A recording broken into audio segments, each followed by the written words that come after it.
inadequate, needs improvement. I would say they're empathetic, but lacking in resources maybe. Tough to get. Yeah, I do think you have to fight to get it. It's almost like whoever screams the loudest is going to get the most support, and that's not what it should be. Could do more. Not everyone has a mental illness, but we all have mental health. And just like our physical health, it is something we need to look after. Mental health is frequently overlooked. There is still a stigma attached to mental illness, meaning people are less likely to admit to struggling and less likely to seek help. According to a 2018 student experience survey, 1 in 4 UK university students are experiencing mental health problems. The University of East Anglia have a wellbeing service for students which offers workshops and counselling sessions for those who are struggling with their wellbeing and mental health. However, this is a service that has been heavily criticised. I'm 22, I'm a film and television student, and my experience with the wellbeing services, my mental health hasn't always been good. I'm a long sufferer of kind of like depression and anxiety and things like that, and it just kind of, you're moving from home and being by yourself all of a sudden, it kind of takes a horrible turn in a way, and I just wanted some support and some help. To be honest, for me, what was frustrating was that I needed just to see someone, just for a couple of sessions at most, just to get my head right and get everything back in the swift of things. And I was told like it would be a month and a half until I could see someone. And to me that felt really, I felt a bit let down just on because we kind of expect to be supported, and it just suddenly, at that moment, it felt like I wasn't being supported. And a month and a half went by and I had that appointment booked and I got there and it didn't matter anymore. And in that meeting we talked about what was going on and what was happening, and it was what I needed, and that was good, but it just felt like, where were you a month ago when I really needed you? And it sparked more worries to me, because I was thinking, where would this be if it was someone who was on the edge and they were told they'd have to wait a month and a half? When you're in an establishment that kind of prides itself on being community and helping, it would be a bit nicer to know that there's always going to be a kind of immediate response, or at least a quickish response. But you know, I can't say that other people have definitely benefited from it, and I have friends who of course have benefited from it, but just for me in that specific case, it just was, I was a little let down. Yeah.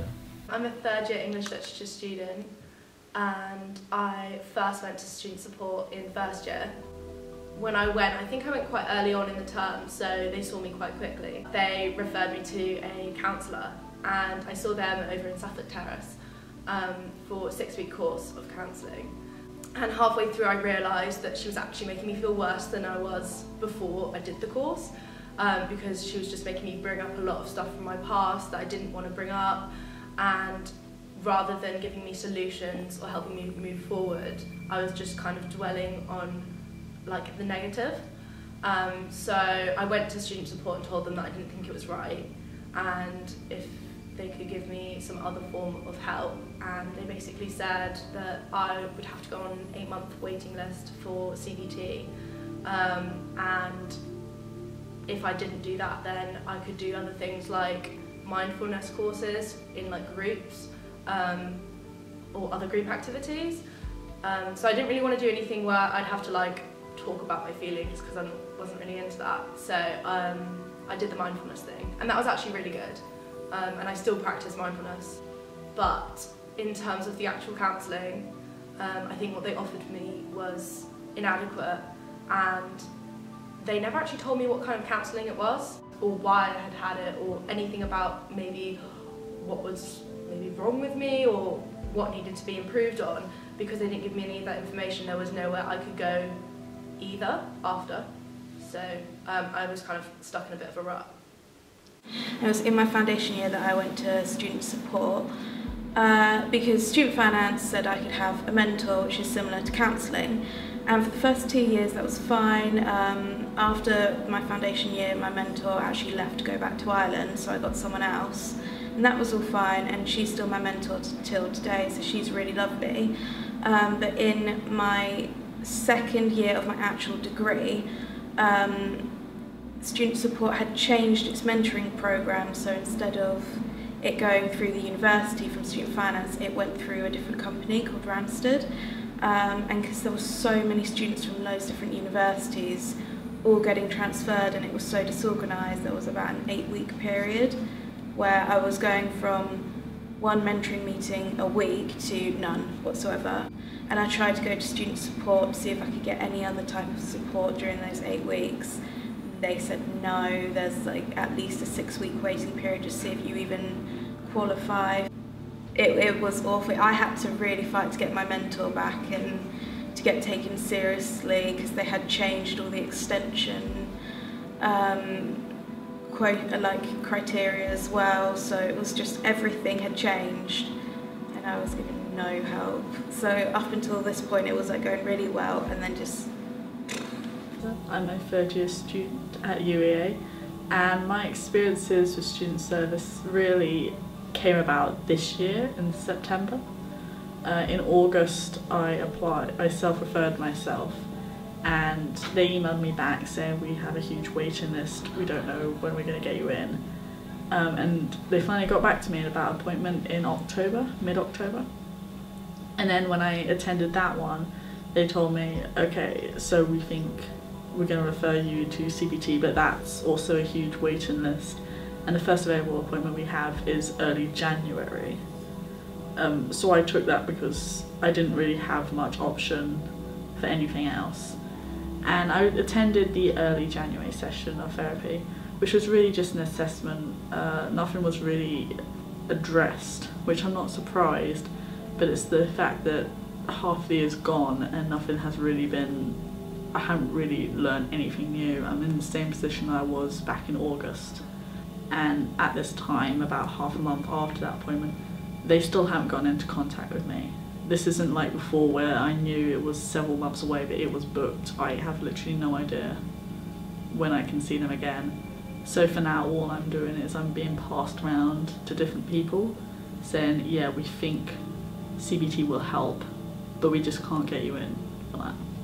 When I first started at university, I felt there was a really strong stigma behind it, and I remember walking into the student support services for the first time, and I literally had the hood of my coat up to like hide my face, so if anyone saw me that knew me would know that I was going in there. And I think the university could maybe do more to help reduce that stigma and to make the student support services not look so much of a no man's land, make it look more kind of welcoming, not just for people that like have issues, that it's somewhere that everyone can seek help. It's a funny question because, like, of course you do, because you feel like you have Nightline, you have all these kind of services. But because of my experience, I would say that I feel supported more by like my friends and my family and by external sources rather than my actual university. Yes and no. I feel like they're trying to support me, but they just don't have the right equipment to help. I feel like they can help with maybe minor problems, but anything that's a lot more serious, anything that's a lot more long term, and they don't really know what to do for you, but pass you on to other people in the hopes that they can help.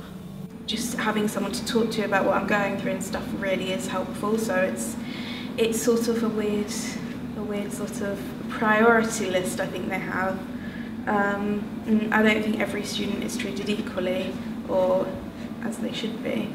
Yeah, I feel like they've done all they can to help, especially when I've spoken to students that go to other universities and have told me about their experiences. But I mean, we can always do more. Services apart from Nightline. I think the pets thing is really cool. I don't know any other universities that do anything like that, and I know that lots of people that bring in their pets are also students, which is nice, so it's kind of closing that community up. On the one hand, I'm quite happy that they are trying to offer other services. so that if you can't get an appointment, then there is at least other people you can turn to. But again, I feel it's the same problem. It's helpful for very, very minor issues. I feel if you have anything more serious, then it's not particularly helpful. For me, with the support that I usually get, I feel like phoning up Nightline wouldn't do anything. Like, mine's a bit more long term. I don't know, it might be useful for like a one night thing if you like get in an argument with your house or like something's happened that one night, but otherwise no. But security are really good too. Do you like the security at UEA? I feel really safe at UEA, and they do respond really quickly, which is good, but other than that I don't really know what other sort of help they have. I don't really know about the other services. The university and for freshers had this really incredible system where you had student mentors, I'm sure people know, and they basically, if you call them, they'll come and they'll sit and they'll talk to you. And so we had situations where this person locked themselves in their room, we didn't know what was going on, and it was really stressful, and we were worried desperately about that person. Well, they ended up calling Nightline, and they sent these people around, and that was an amazing immediate response. Like, I have to give UEA credit for that service. But it was mainly, I think it was run by students, so I think it was a student officer thing, and like, you know, I should be very proud of that. I think listen more. There are so many people who I know who are so frustrated and have this kind of terrible, it's got a terrible reputation, right? Like, if you look at the student support services here, if you'd ask any UEA student, they would say bad. And I'm not sure much has been done to help that image, because you just hear the same stories. Focusing on first years would be helpful. So for me, the toughest time so far at university has been first year. Reducing the stigma in terms of like not being okay being at university would be helpful, maybe coming from older students and also coming from the university itself. Also advertising events in a way that makes them seem appealing rather than kind of traumatising.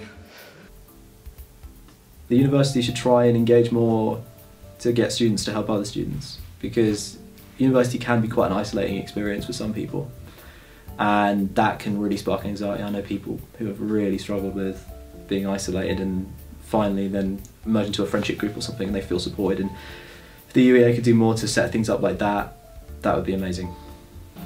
I feel just offering a lot more variety rather than just listening workshops where you learn, you know, to address your feelings. That's all fine, but I need like solid advice on what to do, and I feel like they don't offer that at the moment. It needs to think about putting more money into mental health people, because I know it's part of fund is the reason is poor funding. Mental health isn't funded properly, and whether that be the government, whether that be the university, one of those things, it's got to be just at the point, you know, money is money, health, I mean, there's no really debate there, there isn't. It just needs to be more organised. The whole university just needs to be more organised. I reached out to the UEA SU's Welfare, Community and Diversity Officer to inform students where they can go if they feel let down with UEA student support services and are struggling for help. She said, "At UEA SU, we recognise the importance of mental health and that university can be a stressful time in students' lives with lots of changes and deadlines. We run a campaign called Your Mental Health Matters. Through this, we work with student support services in pushing and recruiting more therapists and wellbeing advisors and asking for better funding of these services. We run wellbeing services to support students while at university, and these are largely aimed at reducing loneliness, such as the Buddy Scheme and the Courage Project. We also aim to increase physical activity, which is known to improve wellbeing, through our sports clubs and dog walking scheme. If you're a student struggling with your mental health, don't hesitate to reach out for help. It is clear that universities in the UK need to invest and improve on their wellbeing services, and hopefully this will come to fruition sooner rather than later." If you're going to compare us to universities like Bristol, ours are like above and beyond better, but I think there's still so much work to do. Yeah, we're doing everything we can, but come on, you could do a bit more. Like, there's always more that could be done.